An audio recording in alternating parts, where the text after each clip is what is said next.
너는 어디서 왔느냐? 너는 어디 사람이냐? 라는 제목을 가지고 말씀을 전하도록 하겠습니다. 이사야 11장 1절 말씀에 보시면요, 이사야 선지자가 이렇게 말합니다. 이새의 줄기에서 한 싹이 나며 그 뿌리에는 한 가지가 나서 결실할 것이요, 이렇게 되어 있습니다. 이새는요, 다윗의 아버지입니다. 그러니까 다윗의 줄기에서 한 싹이 나서 그 뿌리에서 한 가지가 나서 결실할 것이라고 얘기한 것이 아니라 이새의 줄기에서요, 다윗의 줄기에서가 아니라요. 근데 이 말씀은요, 이 말씀을 할 당시에 어떤 일이 있었냐면 남유다를 위협했던 두 나라가 있었습니다. 아람이라는 나라와 북이스라엘이요, 연합을 하게 됩니다. 그래서 이 남유다를 괴롭히게 되는데, 이제 남유다가 어떻게 합니까? 화가 나니까 그 당시에 아수르라는 제국이 있었습니다. 그래서 아수르에게 가서 도와달라고, 이 사람들 좀 복수 좀 해달라고. 그때 하나님께서요, 이사야 선지자에게 나타나셔서 아수르를 절대로 의지하지 말라, 하나님, 전능하신 하나님을 의지하라고 하면서 하나님께서요, 정말 위대한 플랜을 그때 말씀해 주세요. 그것이 바로 이사야 11장입니다. 그러니까 다시 말해서 제사장의 나라였던 그 나라에서 하나님의 나라가 완성될 그 시작이요, 바로 이사야 11장입니다. 하나님 나라를 향한 계획을 말씀해 주시는데, 당시 남유다 백성들은요, 왕뿐만 아니라 그 전에 자신들이 꿈꾸었고 또한 경험했던 이 다윗 왕으로부터 이 통일 이스라엘을, 그러니까 다윗 왕으로부터 최고의 전성기를 이루었던 것을 이 다윗 왕으로부터 이걸 계속 그리워했다라는 겁니다. 과거를요. 그러니까 이스라엘의 최고의 전성기를 이루었던 이 다윗 왕으로부터 남유다를 다시 시작할 그 근원과 뿌리를 거기서 찾으려고 했다라는 거예요. 그런데 하나님은 생각이 다르셨다라는 거예요. 다윗의 뿌리로부터가 아니라 누구의 뿌리로부터요? 이새의 뿌리로부터. 왜 그랬을까요? 이새는 할 일이 별로 없는 것 같은데, 성경 보시면요, 이새는 별로 할 일이 없거든요. 한 것이 없거든요. 다윗이 더 대단하지 않습니까? 다윗의 뿌리로부터 이렇게 말씀하셔야 되는데 하나님께서 왜 이새라고 말씀을 할까요? 다시 말해서 하나님의 나라의 그 근원과 뿌리의 시작은 다윗이 왕으로부터 시작된 이 예루살렘이 아니라 이새가 태어났던 어디예요? 베들레헴 부부로부터 시작될 것임을 말씀한 것이에요. 그러면 이해가 되시죠? 베들레헴에서 하나님의 나라가 완성시킬, 그 하나님의 나라를 완성시킬, 구원을 완성시킬 그 베들레헴에서 누가 태어나셨습니까? 예수 그리스도, 메시아가 태어나셨기 때문에 그래요. 그만큼 그 근원과 뿌리가 중요하다는 거예요. 나뭇가지가 부러지면요, 나무가 죽는 거 봤습니까? 나뭇가지가 부러져도요, 나무는 죽지 않습니다. 그러나 뿌리가 썩으면요, 그 나무는 쓰러지게 되어 있습니다. 그만큼 그 근원과 뿌리를 기억하는 것이 아주 중요하다는 거예요. 제가 예전에 이제 사도행전을 묵상하면서요, 그 사도행전 1장 11절에 보니까요, 저도 좀 이해가 안 가더라고요. 천사가요, 이제 예수님이 하늘로 승천하시는데 제자들이 멍하니 쳐다보고 있었어요. 근데 천사가요, 이 제자들을 향해서 이렇게 말합니다. 이 갈릴리 사람들아, 어찌해서 서서 하늘만 쳐다보느냐, 이렇게 말을 합니다. 근데 저는 거기서 스탑 됐어요. 왜 이렇게 말을 하지? 천사의 말이 되게 좀 기분 나쁜 말입니다. 이 말은요, 왜냐하면 제자들을 향해서요, 예수님의 제자들이요, 사도가 될 리더들이요, 이렇게 얘기해야 되지 않습니까? 그런데요, 갈릴리 사람들아, 이 말은 무슨 말이냐면요, 이 시골 촌동네 갈릴리 사람들아, 이거예요. 이거라니까요. 뭐 선한 것이 뭐 나사렛에서 나사렛도 시골인데요, 그보다 더 시골이 어디냐? 바로 갈릴리거든요. 이 갈릴리 촌동네, 그러면 갈릴리 출신이면요, 글도 몰라요. 글도 모른다는 건 그건 당연한 거예요. 왜? 어부들만 있거든요. 이 시골 촌동네 갈릴리 사람들아, 아니 저 같으면요 예수님의 제자들이요 앞으로 큰 사역을 할 이 사도들이요 어찌해서 하늘만 쳐다보느냐, 저는 그렇게 얘기를 할 것 같아요. 근데 천사가 좀 약간 무시하듯이요, 좀 무시 같더라고요. 왜 예수님의 제자라고 부르지 않았을까? 왜 시골 촌동네 갈릴리 사람이 갈릴리만을 얘기하면 시골 촌동네인데 왜 그렇습니까? 바로 천사는요 이것을 지금 제자들에게 깨우쳐 주기 위해서요, 초심이요, 초심을 잊지 말라는 거예요. 이들은요 예수님의 제자이기 전에, 하나님의 부르심을 받기 이전에 뭐예요? 무식한 어부에 그치지 않았다라는 거예요. 무식한 어부에 그치지 않았던 이 시골 촌사람 갈릴리 사람들이 이제는요 예수님의 부르심에 따라 이제는 뭐가 돼요? 교회의 리더가 될 사람들이거든요. 주님의 제자가 될 사람들이거든요. 교회의 사도가 될 사람이거든요. 그 하나님의 부르심의 그 초심을 잊지 말라는 거예요. 갈릴리 출신이었던 내가 너를 사람을 낚는 어부가 되게 하리라 라는 그 초심 잊지 말라는 거예요. 이창수 목사님의 그 책에요 삶으로 증명하라는 책이 있어요. 근데 그 책을 보면서 제가 이 글이 생각이 나더라고요. 다시 찾아봤어요. 이창수 목사님이요 교회를 개척하는데 자기의 스승이자 멘토였던 이 오카논 목사님께 이렇게 물었다고 해요. 목사님, 제가 이제 개척을 시작하게 됐는데 담동 목회를 시작하게 된 저에게 꼭 필요한 조언을 해주시면 안 됩니까? 그래서 이 오모 목사님이 이렇게 말했다고 해요. 제가 그대로 따왔습니다. 책에서요. 설교 준비가 안 된 채로 절대로 강단에 서지 말라. 그만큼 위험한 일이 없다. 한번 그렇게 준비 없이 강단에 섰다가 망신을 당하고 수치를 당하면 이보다 더한 축복이 없다. 하지만 대개는 그동안 해오던 관록이 있기 때문에 설교 준비 없이 강단에 서도 아마 너도 알겠지만 별로 그냥 말씀 전하는데 전혀 문제가 없을 것이다.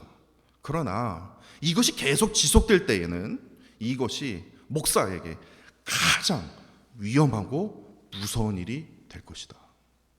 이렇게 말했다고 해요. 이처럼 목사에게 가장 중요한 것 중에 하나가 바로 이거예요.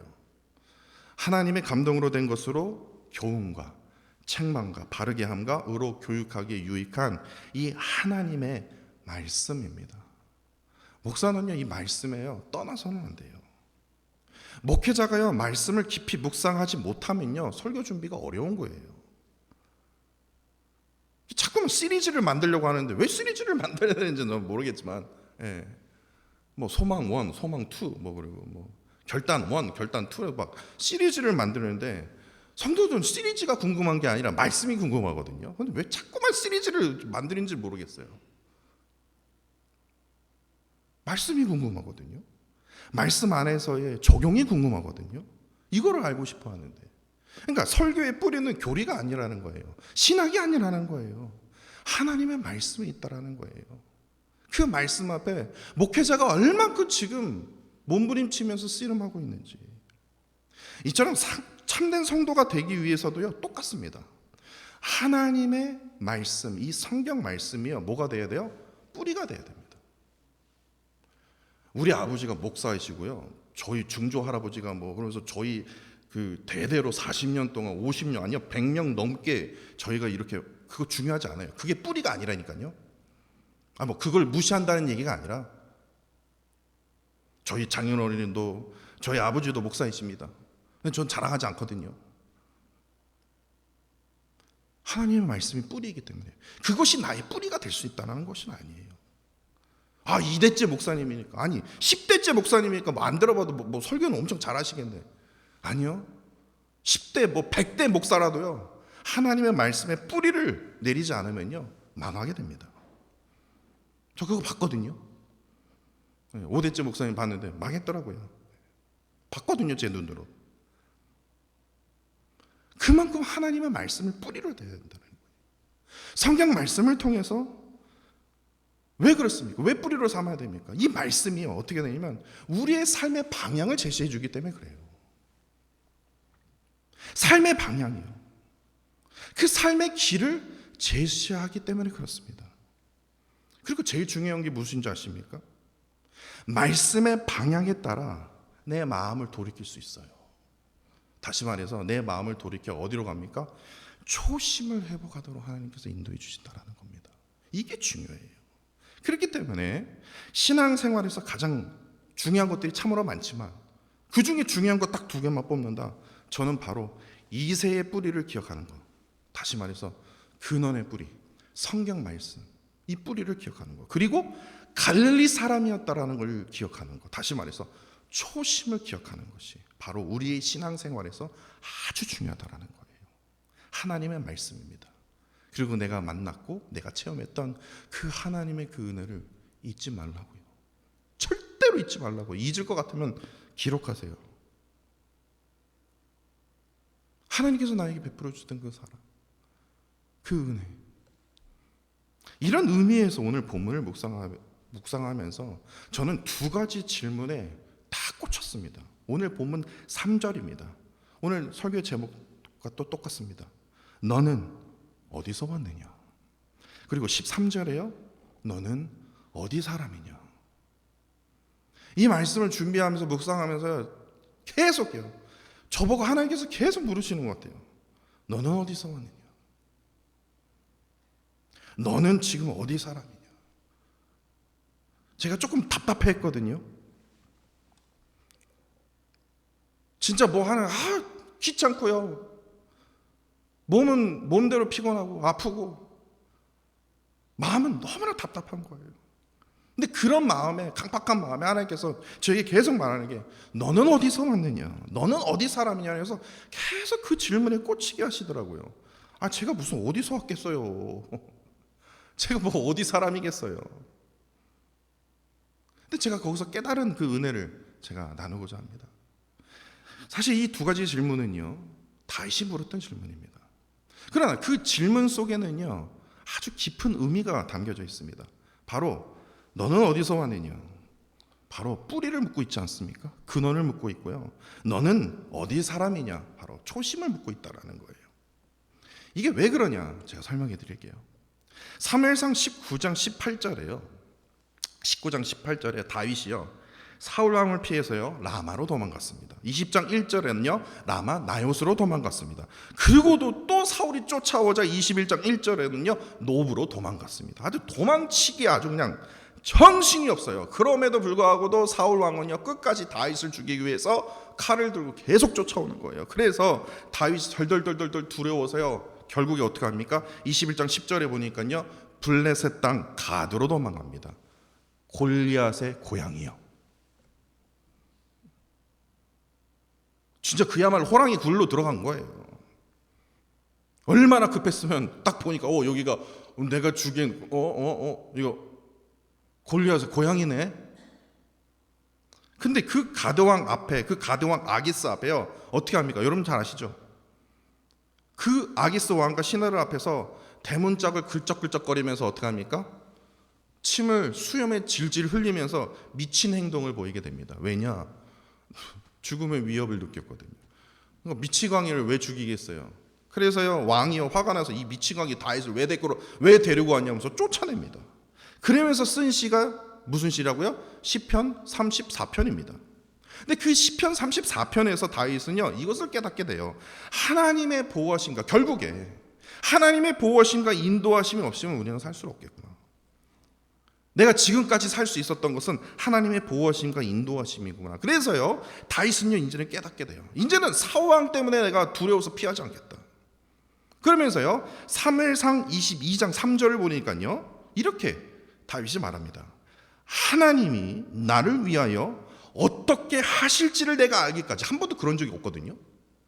그냥 무서워서 자기가 자기 힘으로 자기의 생각으로 여기 피했다가 저기 피했다가 여기 피했다가 결국에 블레셋 가드 땅으로 도망간 거거든요. 근데 결국에 그렇게 해봤자 소용이 없는 거예요. 하나님이 나를 위해서 어떻게 하실지 알기까지 내가 내 부모가 나와서 당신들과 함께 있기를 청하나이다. 그러자 하나님께서 옳거니 그래 네가 이제 좀 정신이 좀 들었구나. 그러면서 다윗에게 누구를 보내주시냐? 하나님의 선지자 갓을 보내주십니다. G.O.D 갓이 아니에요. 갓 선지자를 보내주시면서 그 선지자를 통해서 어디로 가냐고 하나님께서 명령하시면 유대 광야로 가라 그런 거예요. 유대 광야는 참 넓거든요.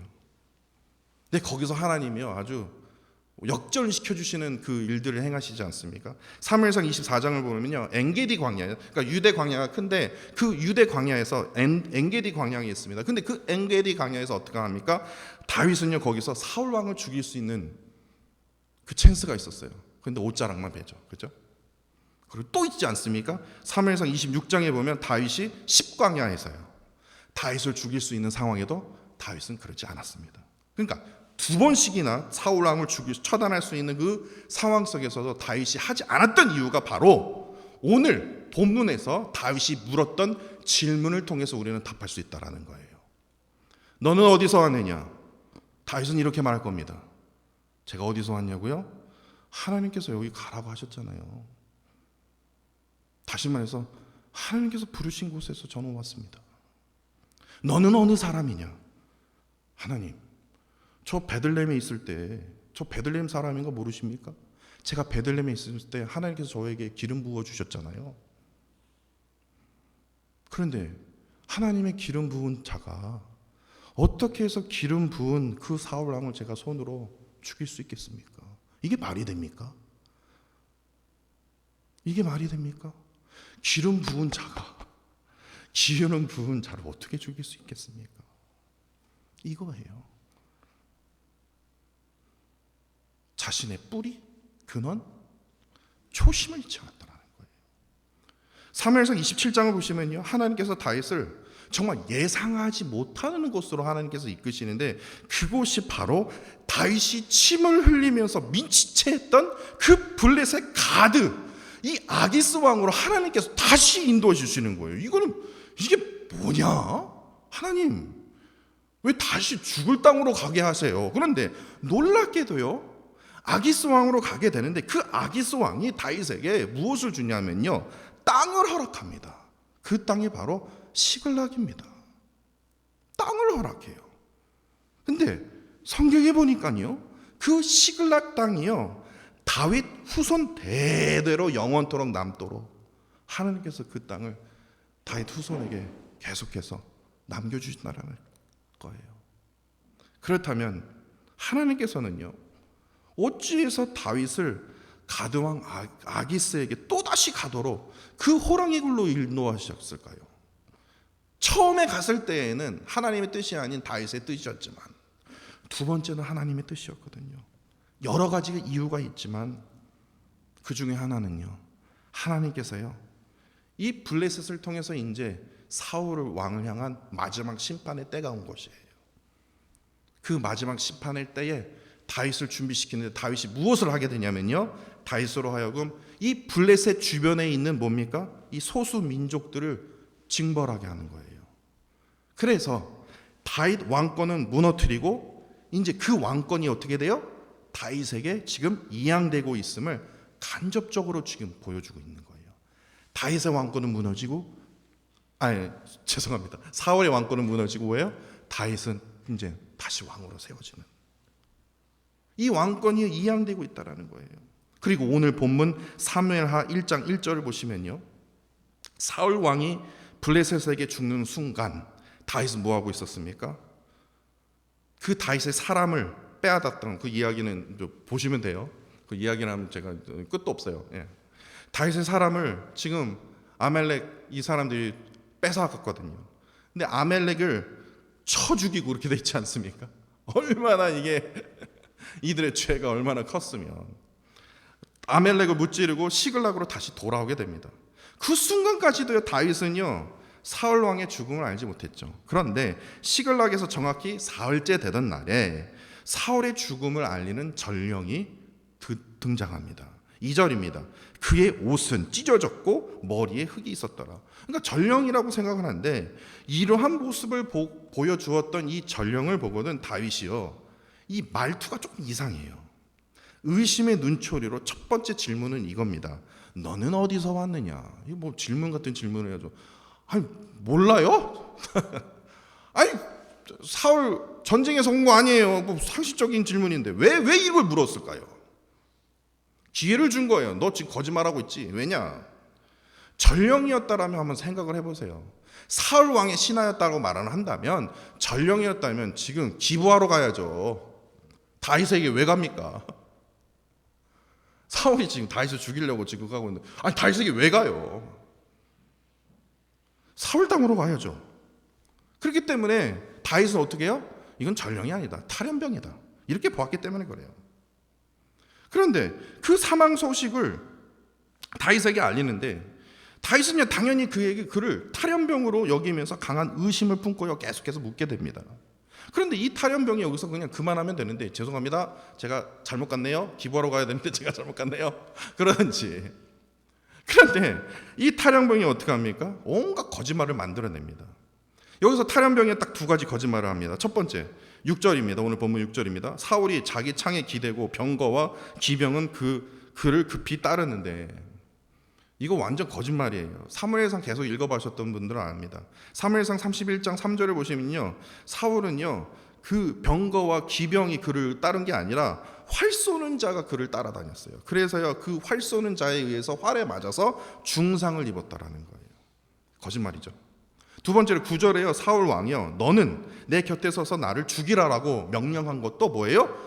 거짓말이라는 거예요. 사무엘상 31장 4절입니다. 사울이 자기의 칼을 뽑아서 그 위에 엎드려 죽었기 때문에 그렇습니다. 그리고 사울이 제일 싫어했던 게 뭐예요? 사울 왕이 할례 받지 않은 이 블레셋 사람들에게 내 목숨을 던진다는 거, 이거 말도 안 된다. 내가 스스로 목숨을 꿈을 끌었지, 할례 받지 않았던, 하나님의 선택받지 않았던 이 블레셋 사람들에게 내가 왜 죽냐? 그런데 아멜렉 사람에게 나를 목숨을 끊어달라? 이건 말도 안 된다라는 거예요. 완벽한 거짓말입니다. 결국에 이 탈연병은요 다윗에게 찾아온 결정적인 그 이유를 밝히죠. 오늘 본문 10절입니다. 그의 머리에 있는 왕관과 팔에 있는 고리를 벗겨주어서 내 주께로 가져왔나이다. 이 말이 무슨 뜻입니까? 내가 이제 다윗을 이스라엘의 두 번째 왕으로 제가 인정해 드립니다. 그래서 제가 목숨을 걸고 왕관과 팔찌를 가져왔나이다. 저는요, 저 같으면요, 그래, 내가 사울 왕할 때 내가 얼마나, 내가 지금 뭐 1, 2년도 아니고 내가 너 진짜 잘했다, 그리고 고맙다, 이 귀한 거를 가져왔다니. 왜냐하면 이 왕관과 팔찌는 무엇을 뜻합니까? 왕의 통치권을 상징하는 물건이기 때문에. 이 탈연병이요, 사울 왕의 이 부고만 정한 것이 아니라 이 사울의 왕권의 표식들도 넘겨주면서 다윗이 이제 진정한 우리의 왕입니다 라는 그 역할을 자신이 해야 되겠구나. 그래서 기브아가 아니라 어디예요? 다윗에게 간 것이에요. 그렇게 될 때 어떻게 됩니까? 사울 왕에게 쫓김을 당했던 다윗은 사울의 죽음에 의해서 어떻게 합니까? 기뻐할 수는 없어도 정말 다행이다. 내가 내 손에 피를 안 묻혀서 정말 다행이다. 그리고 야, 이런 식으로 하나님께서 역사하시네. 이런 식으로 다윗의 이 통치권에 상징하는 이 왕관과 이 팔찌를 나에게 주시는구나. 할렐루야, 하나님 감사합니다 라고 저는 찬양할 것 같아요. 그런데 다윗은요, 상식적으로 생각하면 이 탈연병에게 큰 상을 내려야 되지 않습니까? 그런데 다윗이 크게 노하면서 탈연병에게 이렇게 말합니다. 14절입니다. 내가 어찌하여 손을 들어 여호와의 기름 부음 받은 자 죽이기를 어떻게 전혀 두려워하지 아니하느냐, 이 말을 해요. 다시 말해서 탈연병은요 딱 두 가지를 두려워하지 않았습니다. 첫 번째는 자신의 출신입니다. 출신이 어디입니까? 아멜렉입니다. 제가 전에도 말씀드렸지만 아멜렉은요 하나님께서 정하신 적입니다. 용서받지 못할 적입니다. 신명기 25장에 적어 있습니다. 적이에요. 내가 반드시 너희들이 행한 그 죄악들을 기억하겠다고, 심판하겠다고. 그래서 사울 왕에게 그것을 행하게 하지 않습니까? 근데 사울 왕이 어떻게 해요? 넙 해버리잖아요. 근데 결국에 다윗이 그것을 하지 않습니까? 두 번째로 왜 아멜렉이 그렇게 설치면서 다녔을까요? 왜? 하나님이 전혀 두려워하지 않았기 때문에. 하나님이 두려워하지 않았기 때문에 기름 부은 왕이라 할지라도 모욕할 수 있는 거예요. 업신여길 수 있는 거예요. 자신이 죽였다고 당당하게 말할 수 있는 겁니다. 왜냐? 하나님을 두렵지 않기 때문에. 뭐 기름 부은 거고 뭐 어때서 뭐 아무것도 아닌데 뭐 그런 거예요. 그러니까 상식적으로 본다면 다윗은요 분명히 이 탈연병에게 큰 상을 내려야 됩니다. 그런데 다윗이 왜 크게 노했냐? 그 이유는 그 탈염병에게 물었던 그 두 가지 질문을 통해서 우리가 발견할 수 있다는 거예요. 왜냐? 다윗은 자신의 근원과 뿌리인 하나님의 그 부르심을 잊지 않았다는 거예요. 베들레헴에서 하나님의 그 기름 부음 받은 종으로서 내가 어떻게 기름 부음 받은 자가 기름 부은 그 왕을 어떻게 내가 처단할 수 있냐고요. 그 초심을 잃지 않다라는 거예요. 그 부르심과 초심을 잊지 않았는데 이 아말렉이라는 출신의 이 탈염병이 딱 와서는요, 다윗의 마음을 기쁘게 한다면서 그 자신의 근원과 뿌리와 초심을 더럽히는 진짜 절대로 하지 말아야 할 행동을요 행한 거예요. 건든 거예요. 그러면서 본문의 다윗은 이 아말렉 출신의 그 탈염병에게 물었던 질문을 우리에게 똑같이 지금 질문하고 있다는 거예요. 너는 지금 어디서 왔어? 너는 지금 어느 사람이냐? 이러한 질문을 지금 오늘 본문 말씀을 통해서 우리에게 지금 질문하고 있다는 거예요. 너는 어디서 왔냐고요? 너는 어느 사람이냐고요? 이러한 질문 속에 우리는 뭐라고 답해야 될까요? 우리는요, 기억해야 됩니다. 세상으로부터요, 하나님의 부르심을 받은 그리스도인입니다. 믿으십니까? 저 지금 오늘 시간이 아주 그냥 남아서요, 저 오늘 온 거예요. 아니요. 하나님이 그 세상의 수많은 사람들 중에서요, 우리를 불러주셔서 이 자리로 인도해 주신 거예요. 내가 뭐 내 힘이 돼서 내가 저 시간 널널해서 오늘 온 겁니다. 아니에요. 하나님이 나를 불러주신 거예요.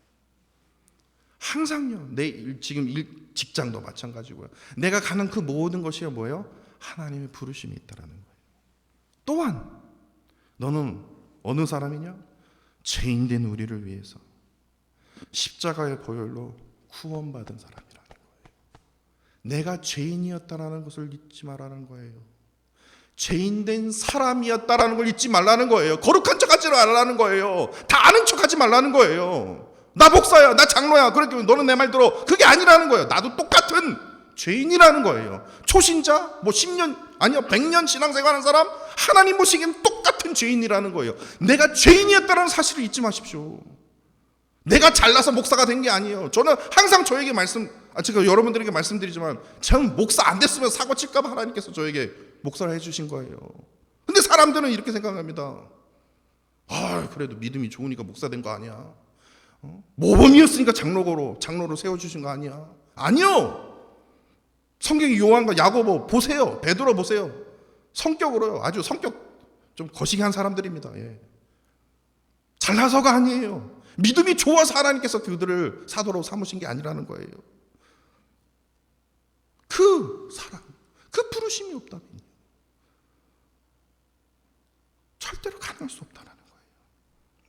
아말렉 출신처럼요, 이 아말렉 출신의 이 탈염병처럼요, 하나님을 두려워하는 게 없어요. 하나님 두려운 게 없으니까요, 부끄러움과 양심이 없는 거예요. 험한 말을 합니다. 험한 손으로 아주 악한 행위를 다 하고 다닙니다. 이러한 어리석은 그리스도인이 되어서는 안 된다라는 거예요. 입을 조심하십시오. 손을 조심하십시오. 정말 그렇습니다. 발을 조심하십시오.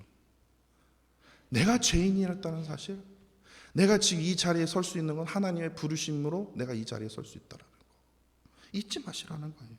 이것을 잊을 때는요, 내 손과 내 입과 내 발로요, 어리석은 행동을 하는 그런 그리스도인이 될 수 있다라는 거예요. 하나님의 보호하심과 인도하심에 내가 지금 이 자리에, 이 시간에 있을 수 있는 거구나. 그렇기 때문에 하나님께서 부르시는 곳이면 언제든지 달려가는 그런 참된 그리스도인이 되기를 우리는 힘써야 할 것입니다. 항상 하나님의 그 음성과 말씀 속에 거하십시오. 항상 하나님의 그 말씀과 그 음성 속에 나의 삶의 그 근원과 뿌리를 두고서요, 그 하나님의 그 말씀 가운데 하나님을 향해 품었던 그 초심, 그 신앙을요, 잊지 말자고요. 잊지 말자고요. 절대로 잃어버려서는 안 된다라는 거예요. 그리고 제일 중요한 게 무엇인 줄 아십니까? 오늘 본문 말씀처럼요, 다윗을 통해서 나의 신앙의 그 근원을, 나의 신앙의 어떤 그런 뿌리를 흔들게 하고요, 나의 신앙의 그 초심을 완전히 변질시키게 만드는 그것이 누구든, 그것이 무엇이든 끊으십시오. 단칼로 자르십시오. 하나님의 말씀을 계속 보았었는데 어느 순간 내가 안 보게 되었다라면, 예배를 계속 다녔는데, 주일 성수를 하고 있는데 내가 만약 어떤 순간 그걸 못하게 됐다? 안타깝죠. 근데 끊어야 됩니다. 단절시켜야 됩니다. 다윗이요, 한 방에 처단했듯이요, 처단해야 돼요. 그래야지 내가 살 수 있는 거예요. 그래야지 내가 승리할 수 있는 거예요. 어떻게 그렇게 좀 험한 말을 하십니까? 아니요, 이것이 사는 길이라는 거예요. 다윗처럼 승리하는 길이라는 거예요. 오직 하나님 한 분만으로 만족하면 안 됩니까? 오직 하나님 한 분만으로 우리가 승리하면 안 됩니까? 하나님 한 분만을 내세우면서, 하나님 한 분만으로, 주님만 사랑하기로 합니다. 내 진정 소원이 내 구주 예수를 이전보다도 더욱 더 사랑하기로 합니다. 하나님을 사랑하는 데 있어서 걸림돌이 되는 건 다 집어쳐두고요, 단칼에 탁 잘라버리고 하나님의 말씀 가운데, 하나님의 은혜 가운데 내가 거하기를 간절히 원합니다. 그 초심을 잊지 마십시오. 그 뿌리를요, 절대로 썩게 내버려 두지 마십시오. 하나님 한 분만을 전심으로 사랑하는 저와 사랑하는 성도 여러분들이 되시기를 간절히 원합니다.